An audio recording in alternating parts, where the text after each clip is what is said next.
안녕하세요. TV닥터 건강클리닉의 연규옥입니다. 안녕하세요. 이희홍입니다. 네, 건강에 관심이 많은 남성분들이 젊었을 때부터 예방하려고 하는 질환이 있습니다. 바로 전립선 비대증인데요. 그런데 요즘에 이 전립선 비대증으로 병원을 찾는 분들이 많이 늘어나고 있다면서요. 네, 맞습니다. 예전에는 노화의 한 과정이라고 생각하고 불편하더라도 그냥 참아야 된다는 인식들이 많았는데요. 그렇죠. 요즘에는 치료가 가능하다는 게 알려지면서 적극적으로 병원을 찾는 분들이 많아지고 있다고 합니다. 네, 그리고 또 이 전립선 비대증 외에도 전립선염 그리고 또 전립선암과 같은 질환들도 증가하고 있는 추세라고 하는데요. 오늘 TV닥터 건강클리닉 시간에는 남성의 적이죠. 이 전립선 질환에 대해서 다양하게 알아보도록 하겠습니다. 먼저 오늘 함께해 주실 분 화면으로 소개해 드릴게요. 중년 이후 남성들에게는 화장실을 찾는 횟수가 증가하거나 소변 줄기가 위축되는 등의 배뇨 증상이 발생할 수 있다. 그런데 대부분의 남성들이 이런 증상을 신체 노화로 인한 현상이라 생각하고 대수롭지 않게 넘기기 마련이다. 그러나 이런 증상이 지속적으로 발생한다면 전립선 질환을 의심해야 한다. 젊은 사람들은 큰 문제가 안 되는데요. 이제 중년 이후부터는 아무래도 서서히 배뇨 증상이 나타나기 시작할 나이거든요. 50대 이후에 이제 전립선 비대증이 점점 더 심해지면서 암이 같이 있는 사람들이 있거든요. 그래서 외래에 오게 되면 이제 그런 사람들을 대상으로 해서 반드시 전립선암이 있는지 확인을 하거든요. 통상 전립선암이 초기에 발견을 해서 치료를 하면 치료 성적이 좋은데 상당히 진행이 돼서 발견이 되면은 치료하는데 여러 가지 어려움이 많기 때문에 초기 발견해서 초기 치료하는 게 중요하고, 또 이런 배뇨 문제를 치료하지 않고 그대로 방치하다 보면 나중에 신장 기능이 나빠져서 심하면 투석을 하거나 그런 경우도 간혹 있거든요. 그래서 초기에 병원을 방문해서 상담하고 상의하고 치료하고 그러는 것들이 되게 중요하다고 생각합니다. 40대인 40%, 70대인 70%까지 앓고 있다는 전립선 비대증. 삶의 질을 크게 좌우하는 전립선 비대증은 비뇨기과에서 치료하고 관리하는 질환이다. 비뇨기과는 소변을 만들고 운반하고 배설하는 기능을 담당하는 여러 개의 질환들을 진단하고 치료한다. 그런데 비뇨기과 환자들에게는 한 가지 특징이 있다. 배뇨 문제로 오는 사람들이 이렇게 보면 좀 꺼리고 그러는 것들이 있거든요. 특히나 이제 나이가 들면서 소변 보기가 불편해지고 심하면 옷이 젖고 그러니까 그런 것들이 좀 창피하고 또 다른 사람들한테 말하기 꺼려하게 되고, 또 이제 이런 것들이 그냥 나이가 들어서 그러려니 그럴 수가 있기는 한데요. 이제 그런 것들을 초기에 치료를 하지 않으면 이제 나중에 문제가 되거든요. 전립선 질환을 가끔가다 오해하시는 분들 중에는 성병이라고 생각하는 분들이 간혹 있어요. 특히나 만성 전립선염으로 다니는 분들이 있어요. 그런 분들이 이제 간혹 물어보거든요. 저한테 이게 성병이냐 그렇게 물어보는데 성병은 아니니까요. 너무 그렇게 위축되거나 그럴 필요는 없고요. 배뇨 문제가 있거나 하여튼 일상생활에 아주 큰 문제가 되기 전에 초기에 와서 치료하는 게 되게 중요할 거라고 생각합니다. 전립선 비대증 이외에도 염증 그리고 암도 발생할 수 있는 전립선. 전립선에 발생하는 여러 질환들을 예방하고 빨리 치료하기 위해서는 중년 이후 꾸준히 전립선 건강에 관심을 갖는 것이 필요하다. 얼마나 빨리, 얼마나 효과적으로 치료하느냐가 삶의 질을 결정하는 전립선 질환. 오늘 TV닥터 건강클리닉에서는 비뇨기과 전문의 최예철 과장과 함께 전립선 질환에 대해 자세히 알아본다.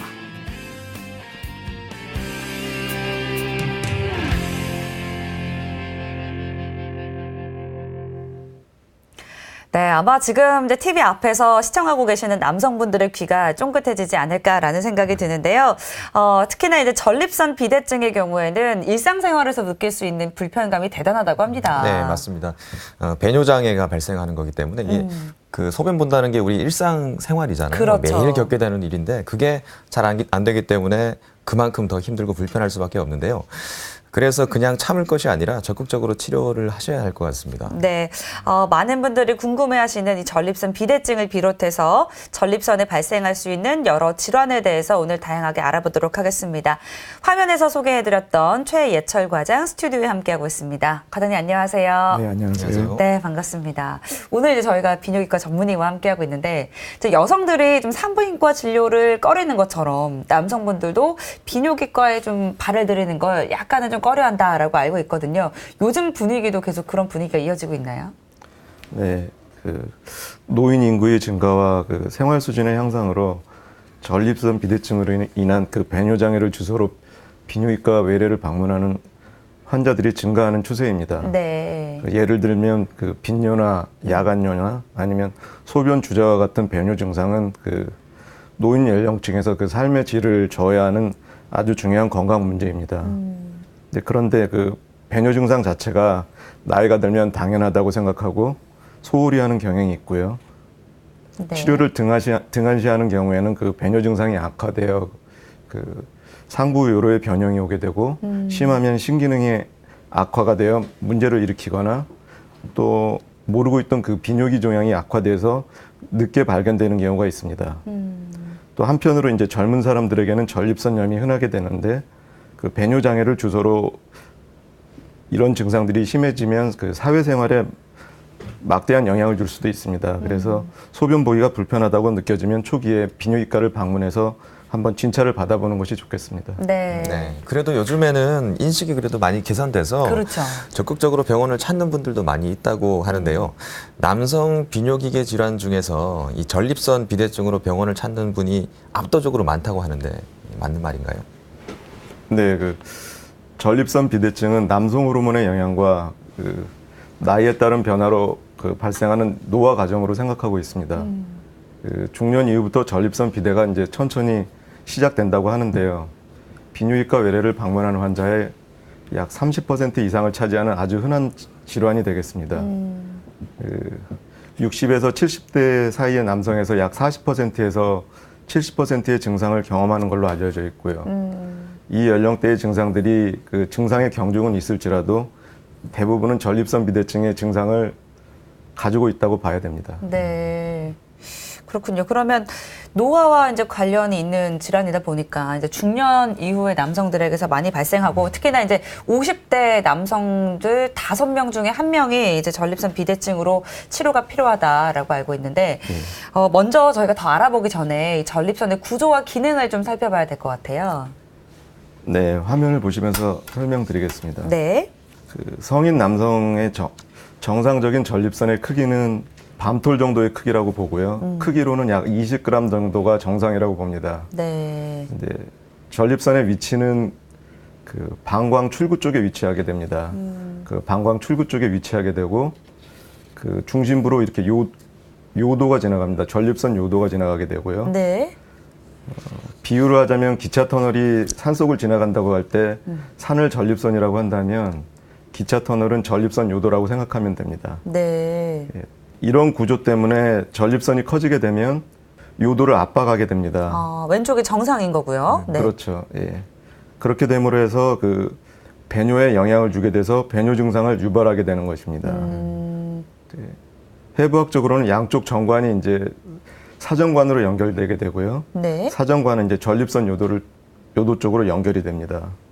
전립선의 기능은 그 정액의 일부를 분비하게 되고요. 정충의 운동성이나 그 정충의 생존에 영향을 주는 것으로 보고가 되어 있습니다. 네, 네. 그렇군요. 어떻게 보면 뭐 남성성의 상징을 이렇게 하는 장기라고 볼 수도 있을 것 그렇죠. 같은데요. 네. 예, 시청자분들께서도 이제 혹시 내가 전립선 비대증이 아닐까라고 의심을 하려면 어떤 증상인지 좀 알아야 될 것 같은데 굉장히 불편한 증상이 발생할 수 있다고 하는데요. 네. 전립선 비대의 증상에 대해서 말씀드리겠습니다. 네. 전립선 비대의 증상은 전립선이 커지면서 전립선 요도가 좁아짐으로 해서 생기는 폐쇄 증상이 있고요.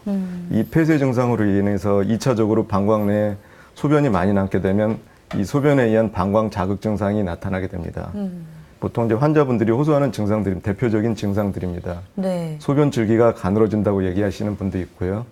소변을 보고 나서도 시원하지 않고 잔뇨감이 있다고 말씀하시는 분도 있습니다. 또 어떤 분들은 변기에 서게 되면 한참 힘을 줘야 소변이 나온다고 얘기하시는 분들이 있는데 이런 증상들이 대표적인 폐쇄 증상이라고 할 수가 있습니다. 또 한편으로는 이제 소변이 방광 안에 과량으로 남게 됨으로 인해서 방광 자극 증상이 나타나게 되는데요. 제일 흔한 것들은 이제 소변을 너무 자주 본다고 말씀하시는 분들도 있고요. 네. 주무시다가 소변 문제 때문에 계속 화장실을 쫓아다녀야 되니까 밤에 잠을 못 잔다고 피곤해서 쫓아오시는 분들도 있습니다. 진짜 이제 밤에 잠도 설치겠고요. 네. 또 바깥 활동을 하면은 네. 계속 이제 화장실을 찾아가느라고 맞아요. 불편함이 너무 많을 것 같은데. 네, 일상생활 자체가 좀 힘들 것 같습니다. 그렇습니다. 근데 이렇게 불편한 증상들이 많이 발생함에도 불구하고 환자분들이 좀 병원을 늦게 찾아서 좀 치료가 늦어지는 경우도 많다면서요. 예, 처음에는 증상이 심하지 않을 수가 있습니다. 빈뇨나 야간뇨로 인해서 그 수면장애나 피로감을 호소하기도 하고요.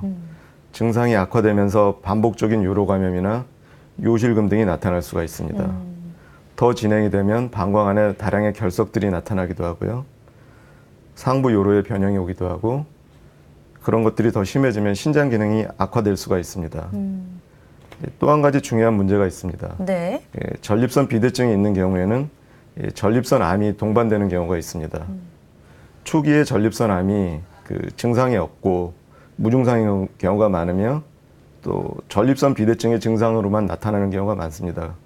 그래서 병이 진행이 돼서 늦게 발견되는 수가 있습니다. 네. 보통 전립선 암은 진행이 되면 뼈로 많이 진행이 되는 걸로 알려져 있습니다. 그래서 어떤 경우에 보면은 그 요통이나 관절통 등으로 해서 오랜 기간 정형외과나 신경외과 등을 다니다가 네. 그 배뇨 문제로 해서 비뇨기과로 와서 뼈에 전이된 전립선 암으로 늦게 확인되는 경우도 있습니다.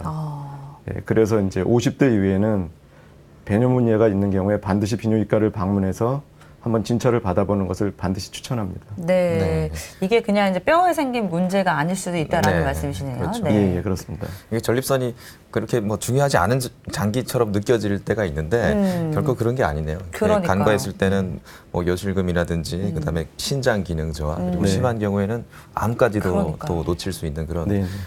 중요한 질환인 것 같습니다. 네, 신경 많이 쓰셔야 될 것 네. 같고요. 그래서 뭐 어떤 모든 질환들이 마찬가지겠지만 이 전립선 비대증이라는 질환도 빨리 병원을 찾아서 빨리 치료를 시작하는 게 중요할 것 같습니다. 네, 맞습니다. 그래서 먼저 환자분의 이 오시면 증상을 파악하는 게 무엇보다도 가장 중요할 것 같은데요.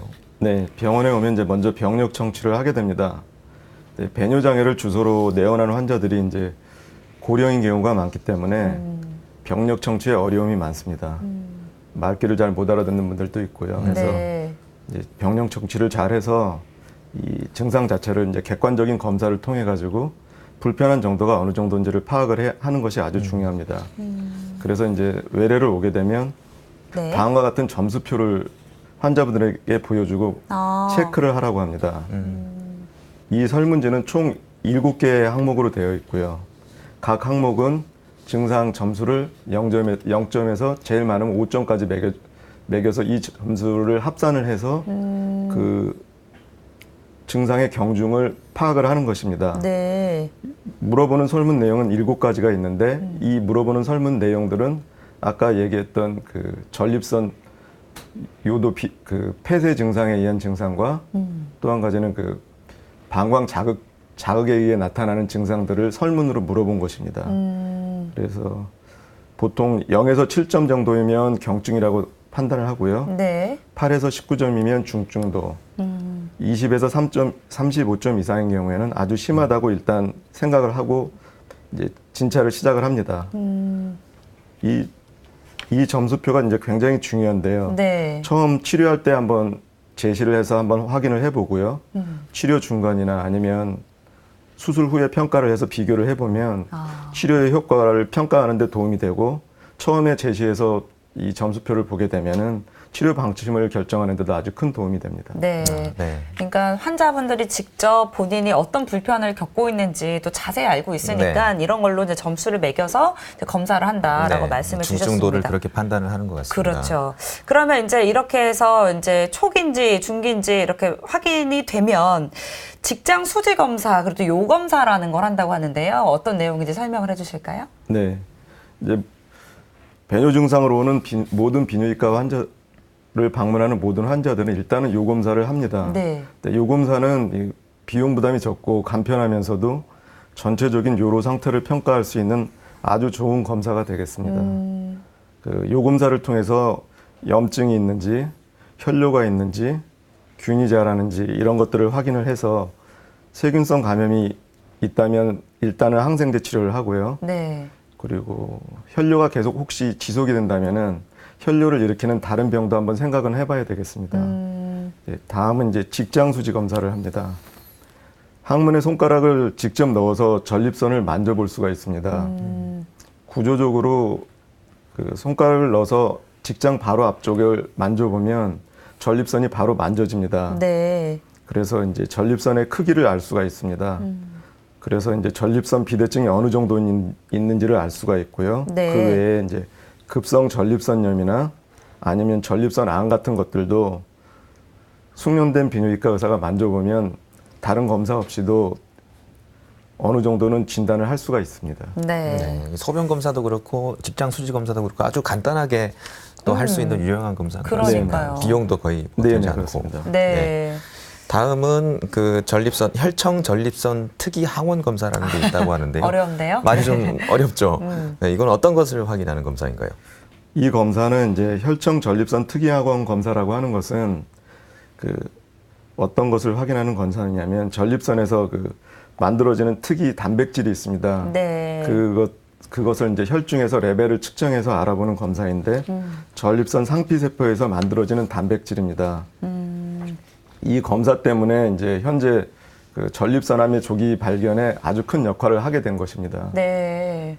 근데 이 검사치는 이제 이 검사치의 판독이 아주 중요한데요.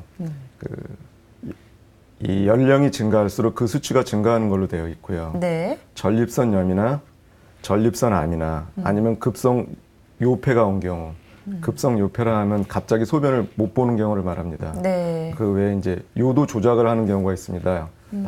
예를 들면서 이제 방광 내시경을 한다던가 네. 아니면 소변줄을 넣는다던가 이제 그런 것들을 하게 되는데 그런 경우에도 그 수치가 올라갈 수가 있습니다. 그래서 이제 이 검사치를 가지고 그 환자의 나이나 아니면 그 환자의 병력이나 아니면 그 환자의 전신 상태나 아니면 다른 검사 결과들과 비교를 해서 네. 보면은 진단에 아주 도움이 됩니다. 특히 전립선암 진단 초기 진단에는 아주 유용한 검사가 되겠습니다. 네. 그리고 알아볼 게 이제 요속 검사와 잔뇨 검사인데요. 이건 어떤 것들을 좀 확인할 수 있는 검사인지요? 네, 마찬가지로 이제 소변 보는 정도가 얼마나 불편한지 이제 그런 것들을 확인하는 검사가 되겠습니다. 네. 예, 슬라이드를 보시겠습니다. 네. 소변을 참았다가 이제 요의가 느껴지게 되면 기계에다가 소변을 보면서 그 배뇨 양상을 그래프 형식으로 보면서 요도 폐쇄 정도를 좀 더 객관적으로 볼 수 있는 검사입니다. 네. 예, 보면은 이렇게 가로축이 소변을 보는 시간이 되겠고요. 네. 세로축이 소변 양이 되겠습니다. 그래서 정상적인 모양이라면 이렇게 예쁜 포물선 모양으로 나타나게 되고요. 네. 아래 그림을 보면은 파형 자체가 삐쭉삐쭉한 모양으로 조금 위에 모양과는 많이 비교가 됩니다. 네. 차이가 많은데요. 네. 네, 그렇습니다. 보통은 최대 요속은 이제 정상치는 아주 다른 검사치처럼 딱 떨어지는 것은 아니지만은 네. 최대 요속이 보통은 한 20에서 25mm/s 정도가 되는 것을 정상으로 보고 있고요. 지금 그림에서 보면은 B 그림 같은 경우는 그 최대 요속이 한 7, 8mm/s 정도로 많이 떨어져 있습니다. 네. 그리고 파형 자체도 삐쭉삐쭉한 모양으로 보고 있고요. 이제 소변 보기 불편한 모양의 전형이라고 할 수 있습니다. 네. 네, 지금 검사 방법에 대해서 하나씩 좀 알아보고 있는데요. 네. 다음 검사법은 경직장 초음파 검사하고 방광경 검사입니다. 이 검사들은 전립선의 상태를 좀 직접 확인하는 검사라고 볼 수 네, 있을 것 그렇습니다. 같은데요. 어떤 검사들인가요? 비교적 덜 침습적이고 전처치 없이 할 수 있는 검사가 되겠습니다. 네. 전립선의 크기를 계측하는 데 도움이 되고요. 수술을 계획한 환자에서 전립선 크기를 계측하고 이제 제일 중요한 건데 사실은 네. 전립선 암의 확진을 위한 조직 검사에서 사용을 하게 됩니다. 그 초음파 화면을 보면서 의심스러운 부분에 암이 의심스러운 부분에 조직 검사를 하는데 네. 경직장 초음파가 사용이 됩니다. 위쪽에 보시는 것이 정상 전립선 모양이고요. 네. 아래쪽에 보이는 것이 이제 비대된 전립선의 모양이 되겠습니다. 네. 다음 화면입니다. 네. 정면에서 찍어보고요. 측면에서 찍어서 전체적인 전립선의 그 크기를 계측하는 데 도움이 될 수가 있습니다. 그렇군요. 예, 다음은 이제 방광 내시경 검사입니다.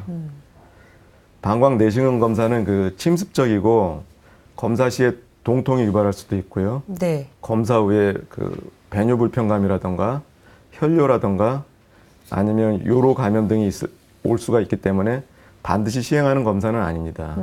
하지만 그 수술을 계획한 환자라던가 전립선 요도의 폐쇄가 어느 정도나 되는지 육안으로 확인을 하고 싶다던가 아니면 방광 상태 등을 보고 또 다른 배뇨장애를 유발할 수 있는 그런 문제가 있는지, 예를 들면은 그 방광 결석이라던가 방광암이라던가 아니면 요도 협착과 같은 그런 질환들이 있는지 확인하는 데 도움이 됩니다.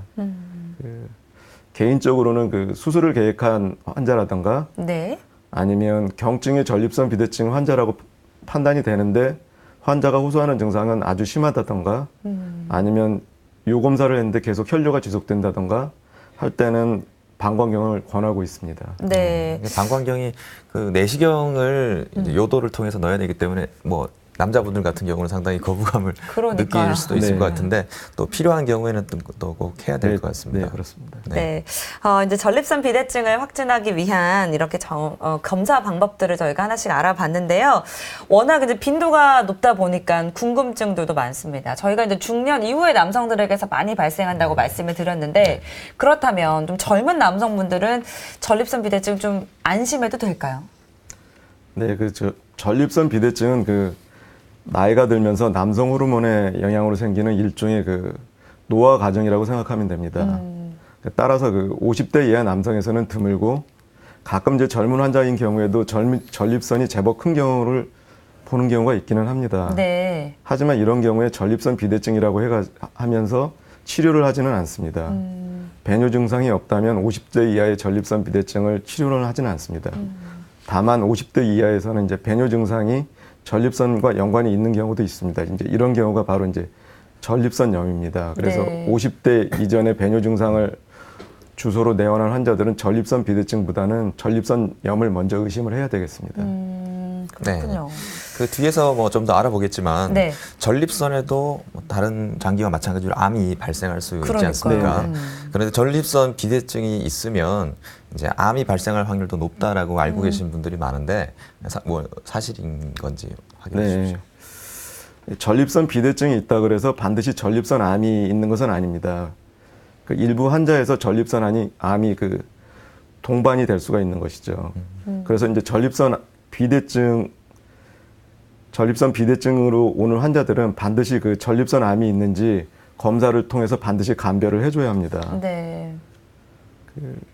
혈청 전립선 특이항원 검사가 전립선 암 선별 검사로서 아주 유용한 검사이기 때문에 전립선 비대증으로 그 외래를 찾아오는 모든 환자들은 반드시 그 전립선 특이항원 검사를 하고 있습니다. 다만 아주 고령인 경우는 안 해도 될 것으로 생각됩니다. 네, 그렇군요.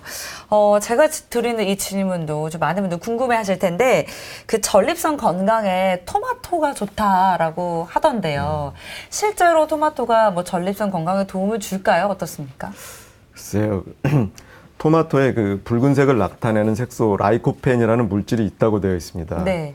일부에서는 그 전립선 암의 예방 효과가 있다는 보고가 있기는 한데요. 여기에 대해서는 아직 추가적인 연구가 필요하다고 생각합니다. 네, 그렇군요. 전립선 질환에 대한 궁금증이 어느 정도 좀 풀린 것 같습니다. 네. 이어서 전립선 비대증을 치료하는 치료 방법에 대해서도 좀 알아봤으면 좋겠는데요. 먼저 수술을 하지 않고 치료할 수 있는 비수술적인 치료 방법에 대해서 좀 설명해 주시죠. 네. 그 전립선 비대증이 있다 그래서 반드시 약물 치료를 하거나 수술을 하는 것은 아닙니다. 그 증상이 심하지 않다면 일단 추적 관찰을 하고요. 피로를 예방하고 과도한 음주나 흡연 등을 피하면서 콧물 감기약이나 항히스타민제 같은 약물 복용할 때 주의가 필요합니다. 가끔 외래에서 보면은 과도한 음주를 하거나 혹은 감기약을 복용하거나 아니면 그 소염감 때문에 항히스타민제를 쓰고 난 이후에 급성요폐로 그 응급실을 찾아오는 환자를 보게 됩니다. 그래서 이런 약물들의 그 복용은 그 주의를 요할 때가 있습니다. 네. 그리고 이제 당뇨가 있다면 당뇨를 조절해 주는 것이 아주 중요합니다. 당이 조절되지 않으면 그 배뇨 장애를 유발하는 데 직접적인 원인이 될 수가 있습니다. 네. 그 밖에 이제 상식적인 얘기이긴 하지만은 그 전신 상태가 좋아야 소변을 잘 보게 됩니다. 그래서 전신 상태에 영향을 미치는 병이 있다면 이런 병을 치료하는 것이 좋겠습니다. 네. 그러니까 전립선 비대증의 치료를 위해서 그냥 내가 어떤 생활 습관을 갖고 있는지, 내가 먹는 식습관이 지금 잘 되고 있는 건지도 한번 돌아볼 필요는 있을 것 네. 같습니다. 그리고 또 약물 치료도 필요하다면서요? 네, 여러 가지 약물 제제가 많이 나와 있습니다. 이제 제일 흔한 약제들은 이제 알파 차단제가 있고요, 5알파 환원 효소 억제제가 있고요, 항콜린제가 있고요, 항이뇨 호르몬제가 있습니다. 이제 그 중에 이제 알파 차단제가 있습니다. 아주 유명한 약인데요. 네. 이제 방광 경부를 열어주는 역할을 하여서 그 배뇨 시작 시 한참 만에 소변이 나오는 지연뇨 같은 증상을 완화시켜주고요. 빈뇨나 야간뇨 등의 배뇨 증상을 완화할 목적으로 사용을 합니다. 이제 흔하지는 않지만 이제 기립성 저혈압을 유발할 수가 있는 걸로 되어 있기 때문에 보통은 이제 그 자기 전에 복용을 하라고 많이 얘기합니다. 네. 다음으로 이제 5알파 환원 효소 억제제가 있습니다. 네. 혈중에 활성화된 남성 호르몬 수치를 낮춰서 전립선 용적을 낮춰주는 효과를 목적으로 사용을 합니다. 근데 장기적으로 사용하다 보면 발기부전을 유발하는 경우가 있습니다. 흔하지는 않습니다. 네. 이제 개인적으로는 그래서 그 연령이 많고 전립선 용적이 40g 이상 정도로 큰 경우에만 사용을 하고 있습니다. 다음은 이제 항콜린제입니다. 네. 그 배뇨 증상 중에는 이제 빈뇨나 야간뇨 아니면 절박뇨, 절박요실금 등이 있습니다. 환자들한테 물어보면 화장실 가기 전에 막 급하게 오줌이 쏟아져 나오려고 하는 느낌이 있는 경우나 어떤 경우는 옷을 내리기 전에 소변이 쏟아져 나온다고 하는 사람들이 있습니다. 네. 이런 증상들을 개선할 목적으로 사용을 합니다. 그런데 이제 주의할 것들이 있습니다. 이런 약제들은 그 방광의 그 수축력을 떨어뜨리기 때문에 그 잘못 사용하게 되면은 급성으로 요폐가 오는 수가 있습니다. 그래서 환자의 그 증상을 잘 보면서 사용하는 것이 중요하겠습니다. 그리고 이제 마지막으로 이제 야간뇨가 있습니다. 네.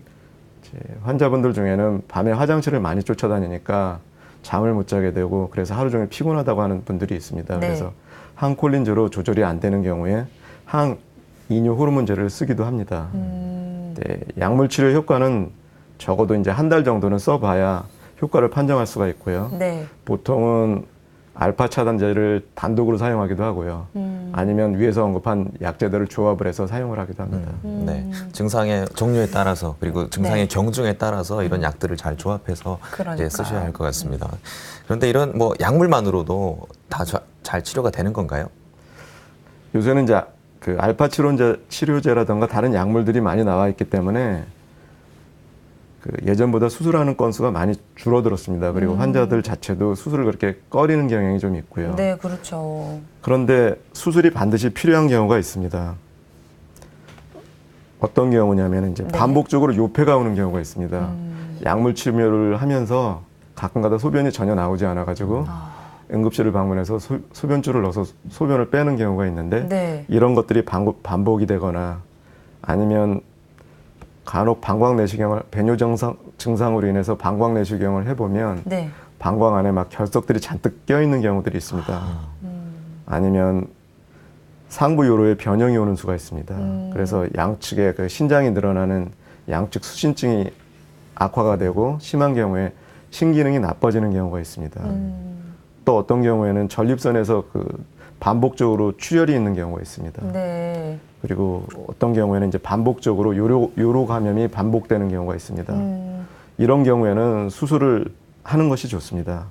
그 외에 이제 약물 치료의 반응이 없는 경우에도 이제 수술의 고려 대상은 될 수가 있고요. 네. 이제 어차피 약물 치료를 하게 되면 장기적으로 약을 써야 되기 때문에 경제적인 측면을 고려한다면 수술이 더 이득이 될 수도 있습니다. 네, 그렇군요. 그러니까 약물 치료로도 많이 가능하긴 하지만 이제 꼭 수술이 필요한 경우에는 수술을 해야 된다라고 이제 그 가능한 경우들을 설명을 해주셨습니다. 네. 그러면 이제 수술 방법에 대해서 하나씩 좀 알아볼까 하는데요. 먼저 경요도 내시경 하 전립선 절제술입니다. 굉장히 수술명이 길어요. 어떻게 이루어지는 수술인지 설명해 주실까요? 네, 그 전립선 비대증의 대표적인 수술법이라고 할 수 있습니다. 1960년대 비뇨기과 의사들은 약 50%에서 이 수술을 선호했다고 합니다. 그리고 여전히 현재에도 많이 사용하는 수술법입니다. 네. 네, 슬라이드를 보시면서 설명드리겠습니다. 네. 그 요도를 통해서 절제경을 전립선 요도에 올려놓고요. 전립선 요도를 깎아서 그 전립선 요도를 넓혀주는 수술입니다. 척추 마취하에서 쇠석기에서 이루어지게 되는데요. 그 절제기구와 수술 슬기의 발달로 인해서 합병증과 사망률이 많이 감소되어 있지만 여전히 0.1% 정도의 수술 사망률을 보이는 것으로 알려져 있습니다. 네, 네. 그렇군요. 알겠습니다. 근데 수술이 오래 걸리거나 위험하지는 않은지 궁금해하시는 분들도 많을 텐데요. 그러니까요. 시간이 얼마나 걸리는지 그리고 수술할 때 입원 기간이 얼마나 되는지도 한번 설명해 주죠. 네, 그 수술 기구의 발달과 그 수술 술기의 발달로 인해서 사망률이 현저히 감소한 안전한 수술이라고 생각합니다. 그러나 모든 수술이 그렇듯이 합병증이 발생할 수가 있는데요. 이제 합병증이 발생할 수 있는 경우에는 이제 전립선이 크면 클수록 아니면 절제 시간, 수술 시간이 오래 걸리면 오래 걸릴수록 아무래도 영향을 미치게 됩니다. 그래서 이제 수술을 하게 되면 가능한 수술 시간을 좀 1시간을 넘어가지 않게 하면서 꼼꼼하게 지혈을 잘 하고 그 수술 후에는 그 혈뇨가 있는지를 확인을 해야 됩니다. 그래서 네. 수술 후에는 이제 통상 며칠 정도는 유관적으로 혈뇨가 있습니다. 그래서 수술 후에 소변줄을 넣고 유관적 혈뇨가 좋아지는지 확인을 하고요. 자가 변효가 어느 정도 가능하다고 생각하면 소변줄을 빼서 자가 변효가 가능한지 확인을 한 이후에 퇴원을 하게 됩니다. 보통 이제 전립선 크기나 절제 시간이나 네. 출혈의 정도나 아니면 환자의 그 전신 상태에 따라 다르긴 하겠지만은 보통 일주일 안에는 퇴원할 수가 있습니다. 네, 네. 그렇군요. 이제 방금 설명해 주셨던 경요도 내시경하 전립선 절제술. 이게 이제 전립선을 절제하는 거잖아요. 이제 절제경을 올려서 이제 비대해진 조직을 절제해내는 건데, 이렇게 전립선을 좀 절제를 해내도 되는 건지, 이런 부분에 대해서도 환자들이 좀 걱정을 많이 할 것 같아요. 어떻습니까? 네. 그 전립선 주위에 그 전립선 요도 주위에 전립선을 절제하는 수술이므로 전립선 전체를 드러내는 수술은 아닙니다. 이 네. 수술은. 물론 이제 전립선 전체를 드러내는 수술법도 최근에 있기는 한데요. 네. 이런 것들이 전신 건강에 미치는 영향은 없습니다. 네. 그래서 전립선 비대증을 치료하기 위해서는 뭐 방금 말씀하신 경요도 내시경하 전립선 절제술이 뭐 가장 많이 이용된다고 말씀하셨는데 다른 수술 방법들은 없는지 한번 설명해 주시죠. 네. 그 최근에는 그 레이저를 이용한 전립선 수술이 이제 각광을 받고 있습니다. 그런데 이 수술은 단점이 있습니다. 네. 경요도 내시경화 전립선 절제술은 그 조직을 깎아내는 수술이기 때문에 그 조직들을 나중에 다 모아서 그 조직 검사를 하게 되면 아까도 말씀드렸다시피 전립선 비대증에 혹시 숨어 있는 전립선 암이 있을 수가 있기 때문에 조직 검사를 통해서 확인할 수가 있는데요. 네. 이렇게 전립선을 태워버리면 조직을 얻을 수가 없습니다. 그렇기 때문에 혹시 숨겨져 있던 전립선 암을 놓칠 수가 있습니다. 그렇기 때문에 만약에 이런 경우라면 그 외래를 통해서 정기적으로 그 전립선 암에 대한 추적 관찰이 반드시 필요합니다. 그 외에 이제 또 다른 수술법이 있는데요. 네. 이제 고령의 환자로 이제 동반된 질환이 있고요. 그리고 전신 상태가 좋지 않아서 마취의 위험성이 있다면, 네. 그리고 또 한편으로 이제 방광 배뇨근의 기능이 좋아야지만이 이런 수술에 효과가 있습니다. 네, 방광 배뇨근의 기능이 많이 떨어져 있다고 판단이 된다면 상치골 방광로 설치술도 좋은 대안법이라고 생각합니다. 네. 그거는 전립선을 드러내는 게 아니고 그 위로 구멍을 내는 거죠. 네, 오줌 나오는 길을 전환을 해주는 수술법이 되겠습니다. 네, 그렇군요. 이제 지금까지는 이제 전립선에 발생할 수 있는 여러 가지 질환들 중에서 이제 전립선 비대증에 대해서 알아봤는데요. 이번에는 이제 전립선염에 대해서 좀 살펴보도록 하겠습니다. 전립선염이라고 하면 염증이 생긴 걸 말하는 거겠죠? 네, 그렇습니다. 전립선염의 분류는 여러 종류로 나눌 수가 있는데요. 이제 크게 보면 급성 전립선염, 만성 전립선염, 만성 비세균성 전립선염으로 분류를 합니다. 네. 이제 급성 세균성 전립선염은 고열이나 근육통이 오기도 하고요. 오한, 관절통 등의 그 전신 증상이 오면서 배뇨곤란이 같이 오게 됩니다. 심하게 되면 이제 급성 요폐가 오기도 하는데요. 더 심하면 폐혈증에 빠질 수도 있습니다. 그렇기 때문에 이런 환자들은 반드시 입원을 해서 치료가 필요하겠습니다. 이제 반면으로 이제 만성으로 오는 전립선염이 있습니다. 네. 이제 만성으로 오는 전립선염은 그 세균성으로 오는 경우와 비세균성으로 오는 경우가 있습니다. 빈뇨나 배뇨통과 같이 그 배뇨 증상을 호소하기도 하고요. 또 어떤 경우에는 뭐 골반통이라든가 아니면 고환의 통증을 호소하기도 하고요. 네. 사타구니 쪽이 굉장히 거북하다던가 하는 불쾌감 등을 호소하는 경우가 있어서 여러 가지 증상이 있습니다. 그래서 진단에 애매한 경우도 있고요. 이런 만성으로 오는 전립선염이 그 약물 치료에 반응이 좋지 않은 경우가 많아서 환자를 보면 이제 고민스러운 경우가 가끔 있기도 합니다. 이제 좌욕이나 그 전신 상태를 좋게 유지를 하면서 꾸준하고 장기적인 약물 치료가 필요한 경우가 되겠습니다. 네, 그러니까 전립선염도 이제 급성으로 발생도 가능하지만 이제 만성 질환으로 반할 수도 네. 있다는 거 좀 알고 계셨으면 좋겠고요. 이야기를 들어보니까 전립선 비대증과 전립선염 좀 서로 비슷한 점도 많은 것 같아서 이제 감별이 중요할 것 같습니다. 네. 진단은 진단은 어떻게 하게 되나요? 예, 전립선염의 진단은 그 전립선 비대증의 진단하고 큰 차이는 없습니다. 마찬가지로 병력 청취가 중요하겠고요.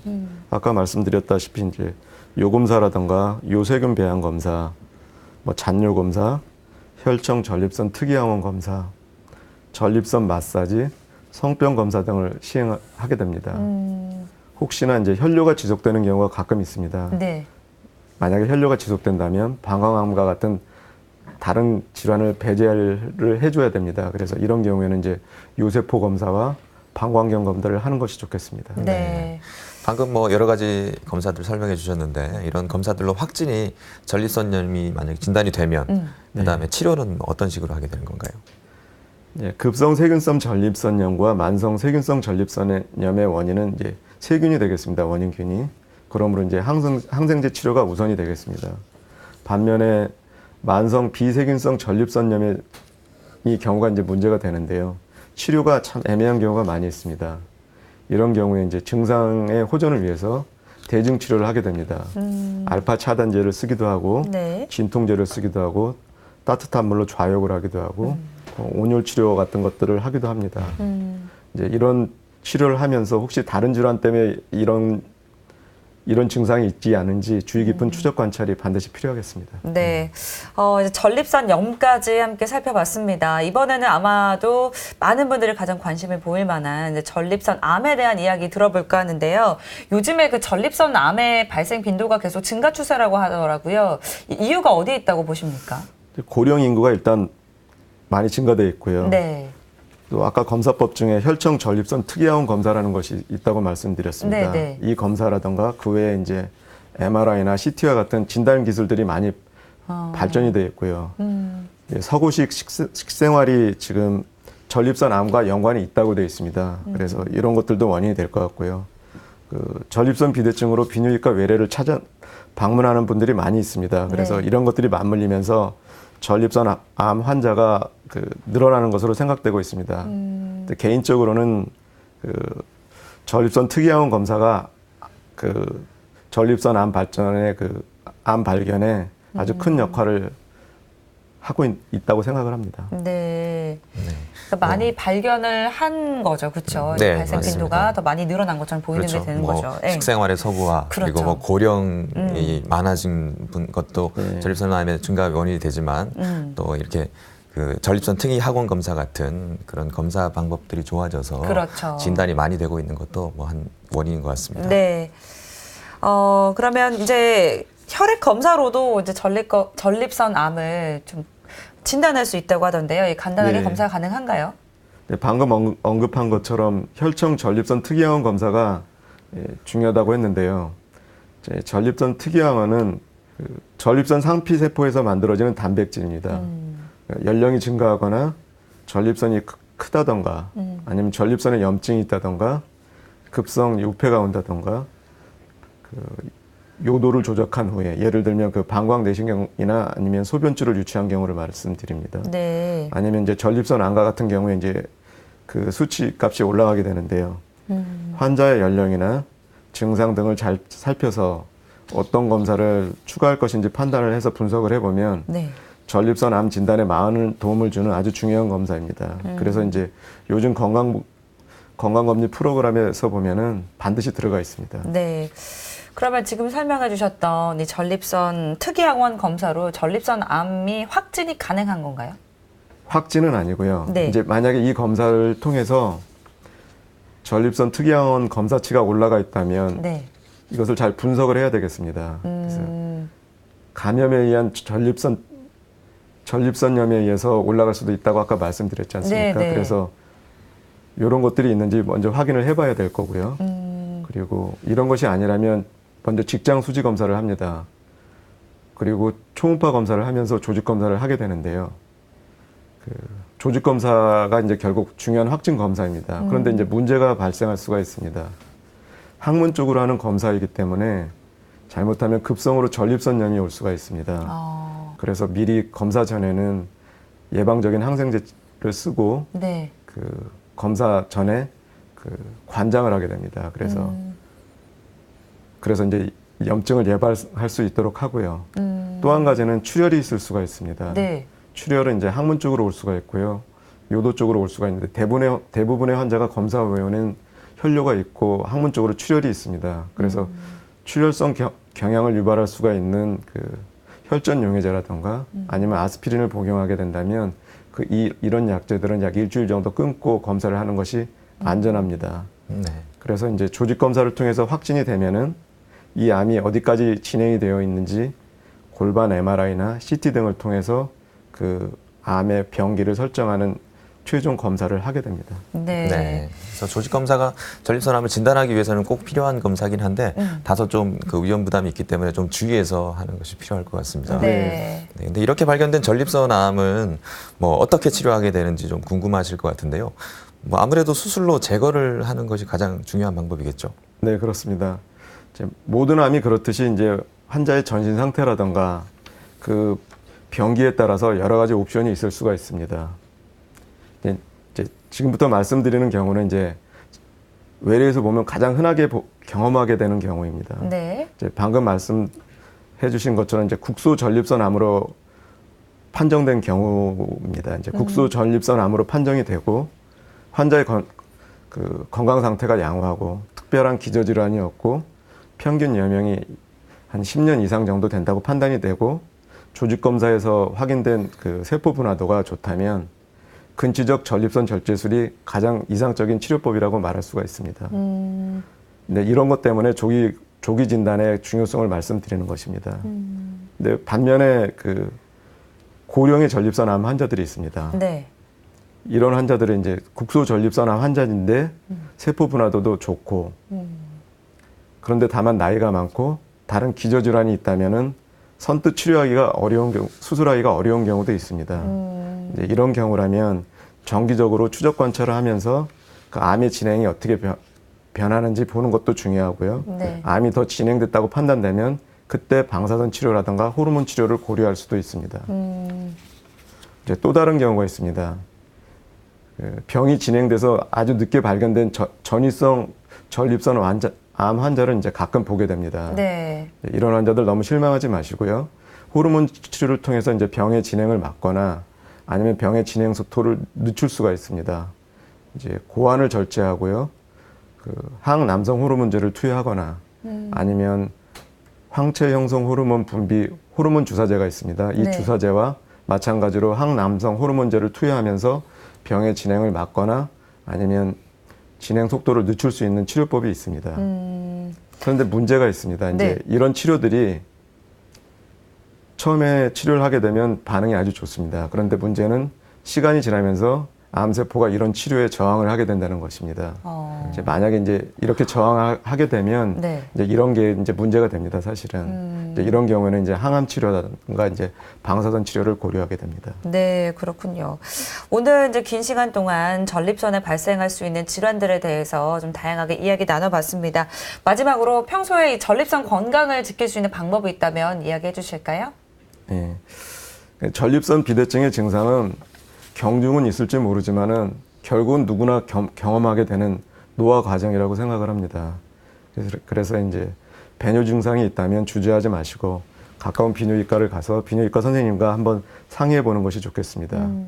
특히 이제 50대 이후부터는 1년에 한 번은 반드시 전립선 항원 특이 검사를 하시고 직장 수지 검사를 반드시 하셔야겠습니다. 그 위내시경이나 대장내시경처럼 그렇게 힘들지도 않고요. 그리고 경제적으로도 부담이 없는 검사입니다. 그 적절한 운동을 하시고요. 과다한 음주나 자극적인 음식, 다량의 카페인 음료 등을 피하시고 전신 상태를 좋게 유지한다면 전립선 건강을 유지하는 데 많은 도움이 될 거라고 생각합니다. 네, 생활 습관을 개선하는 것도 전립선 건강을 위해서 우리가 할 수 있는 일이 아닐까라는 생각도 네, 듭니다. 그렇습니다. 과장님 오늘 말씀 감사합니다. 네, 감사합니다. 네, 평균 수명이 굉장히 길어지고 있어요. 네. 그래서 이제 오래 사는 것보다는 건강하게 오래 사는 거에 이제 많은 분들이 집중을 하고 있는데요. 남성분들 이 중년 이후의 삶의 질을 높이기 위해서는 이 전립선 건강에도 신경 써야 된다는 거 잊지 마시기 바랍니다. 또 콜레스테롤이나 지방질이 많이 함유된 음식이 네. 또 전립선 건강에 좋지 않다고 하니까 채소 위주의 식습관을 유지하시고 그리고 적절한 운동으로 체중 관리도 잘 하시는 것이 좋을 것 같습니다. 네, TV닥터 건강클리닉 오늘 여기까지입니다. 저희는 다음 주 이 시간에 다시 찾아올게요. 고맙습니다.